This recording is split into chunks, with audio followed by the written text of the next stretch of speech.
সবচেয়ে ভয়ঙ্কর হাদিস 4টি।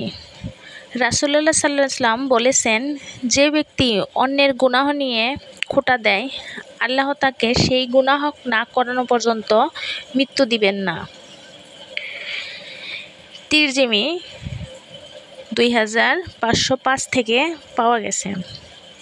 রাসূলুল্লাহ সাল্লাল্লাহু আলাইহি ওয়াসাল্লাম বলেছেন, মৃত্যুর পর তাদের মাথায় পাথর ভাঙা হবে, যারা ফজর নামাজ না পড়েই ঘুমিয়েছিল এবং যারা কুরআন গ্রহণ করে তা ছেড়ে দিয়েছিল।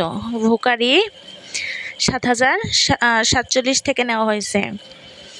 আল্লাহ তাআলা বলেন, তুমি ওই দিনকে ভয় করো যেদিন তোমার মুখে তালা লাগিয়ে দেওয়া হবে আর তোমার হাত পা কৃতকর্মের সাক্ষী হবে। সূরা ইয়াসিন 65 থেকে নেওয়া হয়েছে।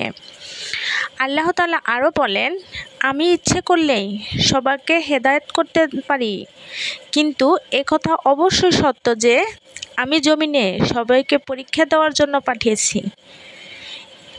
কে কতটা ভালোবাসে আমাকে।